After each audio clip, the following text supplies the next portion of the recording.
9월 6일 아침 저희들에게 주신 하나님 말씀은 에스라 4장 1절부터 24절까지 말씀입니다. 말씀을 함께 봉독하겠습니다.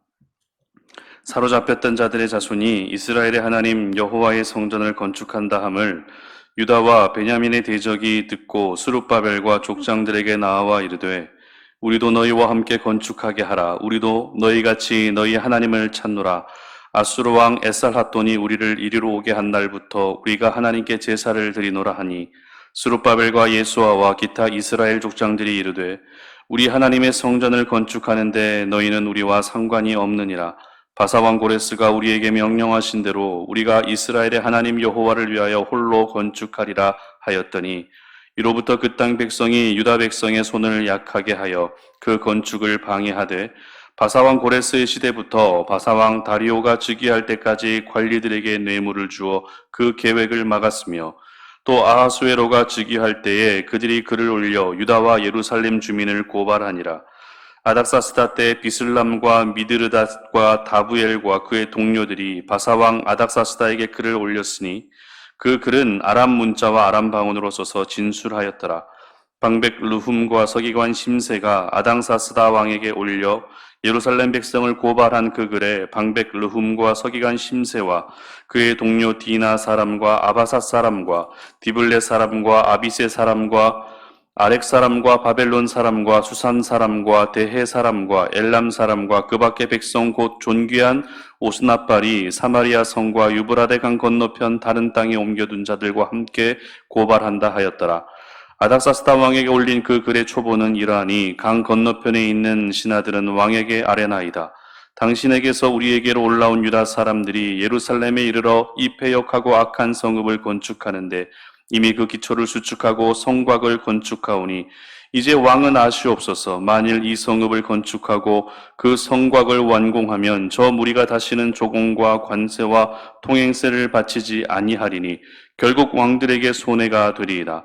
우리가 이제 왕궁의 소금을 먹음으로 왕이 수치당함을 참아보지 못하여 사람을 보내어 왕에게 아뢰오니 왕은 조상들의 사기를 살펴보시면 그 사기에서 이 성읍은 패역한 성읍이라 예로부터 그 중에서 항상 반역하는 일을 행하여 왕들과 각 도의 손해가 된 것을 보시고 아실지라.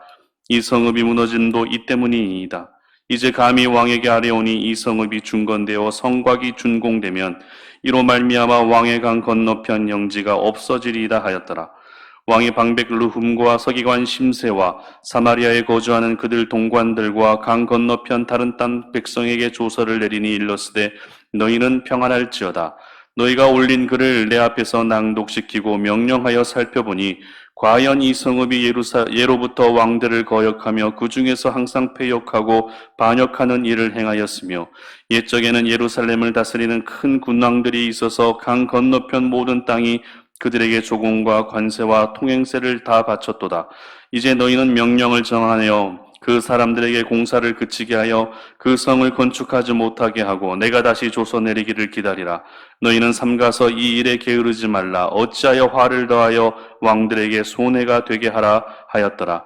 아닥사스다 왕의 조서 초본이 르훔과 서기관 심세와 그의 동료 앞에서 낭독되매 그들이 예루살렘으로 급히 가서 유다 사람들을 보고 권력으로 억제하여 그 공사를 그치게 하니 이에 예루살렘에서 하나님의 성전 공사가 바사왕 다리오 제2년까지 중단되니라.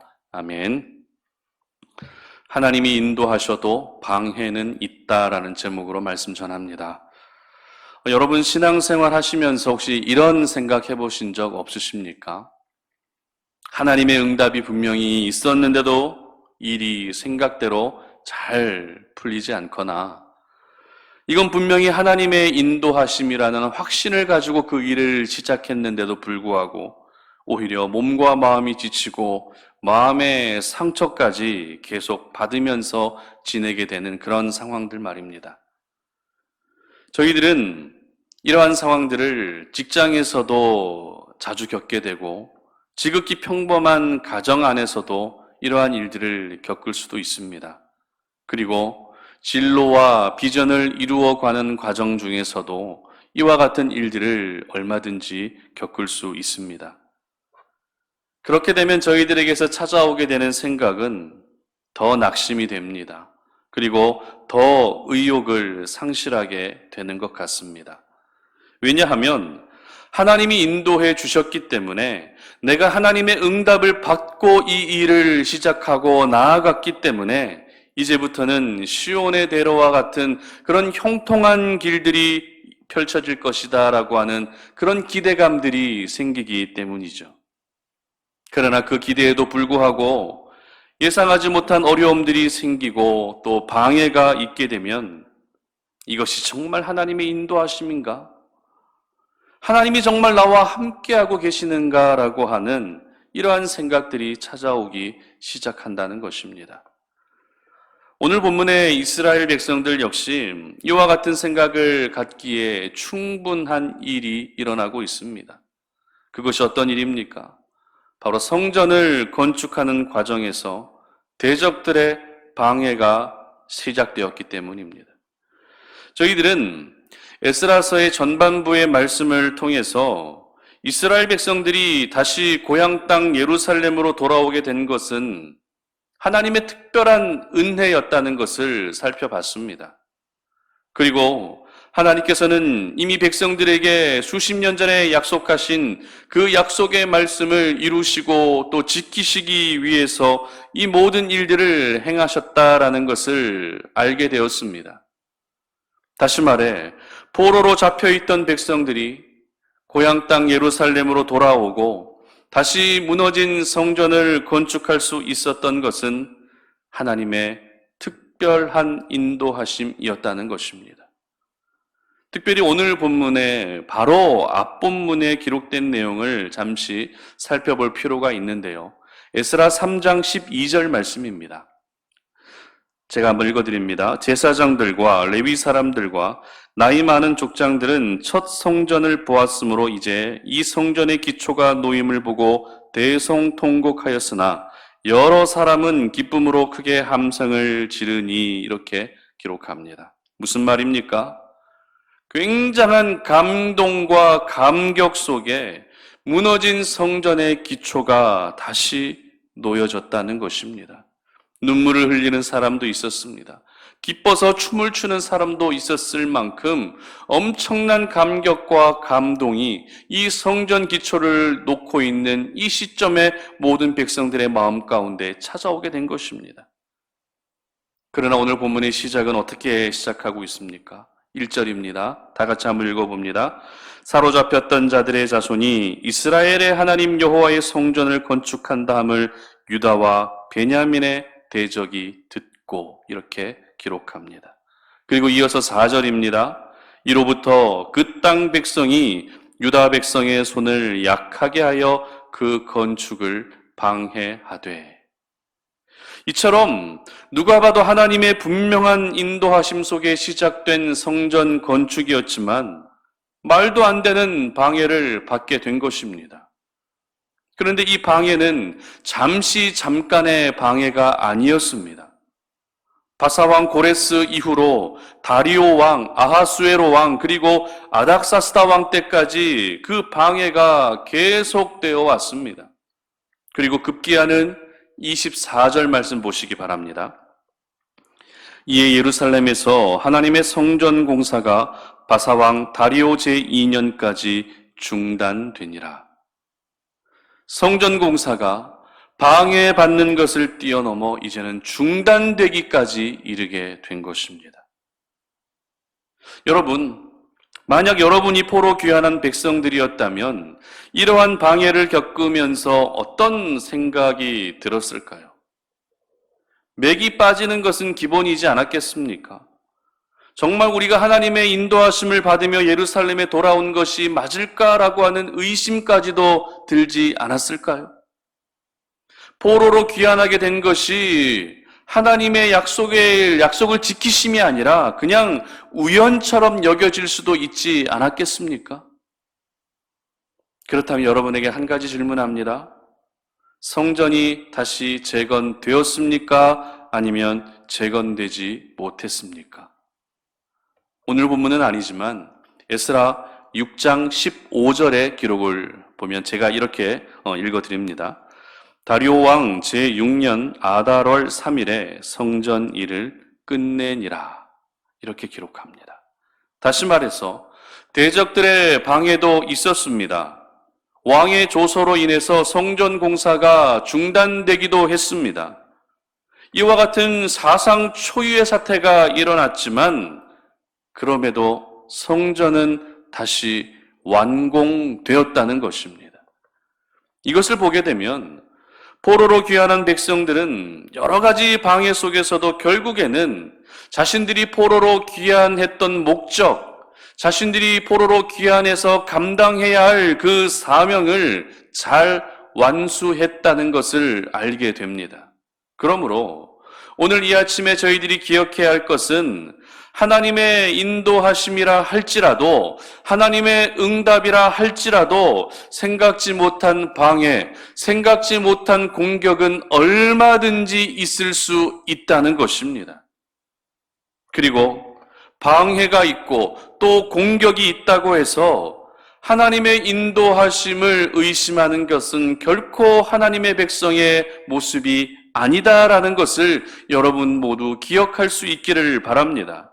그렇다면 우리가 하나님의 인도하심의 과정 속에서 이와 같은 방해를 받고 공격을 받게 되었을 때 저희들이 가져야 될 자세는 어떤 자세일까요? 하나님의 인도하심 속에서도 뜻하지 않은 방해들이 찾아오고 계속되는 공격이 있게 되면 그때 우리가 가져야 될 자세는 어떤 자세일까요? 가장 먼저는 그럼에도 불구하고 믿음과 소망을 잃지 않는 것이 중요합니다. 그리고 내가 하나님의 인도하심을 받았다고 하는 그 사실을 믿고 있다면 끝까지 하나님이 인도해 주시고 지켜주실 것을 분명히 신뢰할 수 있어야 한다는 것입니다. 그리고 오늘 본문을 보시면 저희들이 잊어서는 안 되는 중요한 부분이 한 가지 있는데요. 3절 말씀입니다. 스룹바벨과 예수아와 기타 이스라엘 족장들이 이르되 우리 하나님의 성전을 건축하는데 너희는 우리와 상관이 없느니라. 바사왕 고레스가 우리에게 명령하신 대로 우리가 이스라엘의 하나님 여호와를 위하여 홀로 건축하리라 하였더니. 아멘. 무슨 말입니까? 스룹바벨을 비롯한 족장들과 지도자들은 대적들을 받아들이지 않았다는 것입니다. 그들을 받아들이지 않고 우리끼리 성전을 건축하겠다라고 이렇게 이야기하고 있다는 것입니다. 여기서 홀로 건축하겠다고 하는 이 스룹바벨의 말의 뉘앙스를 보게 되면 좀 이기적인 모습으로 비춰질 수도 있습니다. 우리가 홀로 건축하겠다. 같이 건축하자고 말하고 있는 대적들에게 아니 너희는 하지 마. 우리가 혼자 할 거야. 좀 이기적으로 보여질 수도 있다는 것입니다. 그러나 그 대적자들이 어떤 사람이었는가 알게 되면 홀로 건축하겠다고 했던 이 말이 이기적인 말이 아니라 신앙의 정체성을 지키기 위한 그런 말이었다라는 것을 저희들은 알게 됩니다. 그렇다면 오늘 성전 공사를 방해하고 있었던 사람들은 어떤 사람들이었을까요? 이들은 다름 아닌 사마리아 사람이라고 불려지는 사람들이었습니다. 여러분 사마리아 사람들, 사마리아인 자주 들어봤죠? 신약 성경에 예수님 시대에도 자주 등장하는 사람들입니다. 이들은 대부분 북이스라엘 사람들로 이루어진 사람들입니다. 그렇다고 해서 북이스라엘 사람들로 이루어졌다고 해서 이 사람들이 이스라엘 민족이다라고 말하기는 어려웠습니다. 왜냐하면 아수르 민족을 비롯한 다른 이방 민족과 피가 섞인 혼혈 민족이 바로 사마리아인들이었기 때문입니다. 그래서 예수님 당시에도 그 사마리아 지역을 일부러 돌아서 피해서 가는 일들이 굉장히 많았습니다. 왜냐하면 그들을 개처럼, 그들을 죄인처럼 여겼기 때문이죠. 그리고 오늘 이 사마리아인들, 대적자들의 특징 중에 하나는 또 하나의 또 특징은요. 자신들 입으로는 우리도 하나님을 찾았다고 말은 하고 있습니다.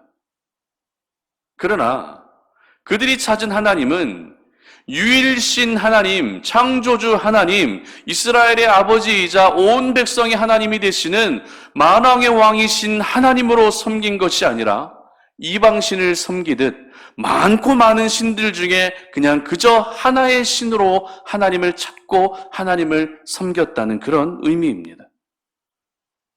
하나님을 이방신과 함께 섬겼기 때문에 피는 이스라엘의 피가 조금 섞였을지 모르지만 결코 그들은 하나님의 백성이라 불려질 수 없었던 것입니다. 그래서 스룹바벨은 거룩한 성전을 우리가 지어야 되는데 이방인의 피가 섞인 그런 사람들의 도움은 받고 싶지 않았던 것입니다. 그들이 함께하게 되면 일손은 늘어나서 일은 더 빨리 진행되고 공사는 더 빨리 진행될 수 있을지언정 거룩한 성전을 그렇게 더럽히고 싶지는 않았다는 것입니다. 여러분, 이러한 스룹바벨의 결단은 세상과 타협하지 않는 모습이라 할 수 있습니다. 그러므로 하나님의 인도하심 가운데 우리가 뜻하지 않은 방해가 찾아오게 되면 저희들은 어떻게 해야 합니까? 세상과 타협하면 안 된다는 것입니다.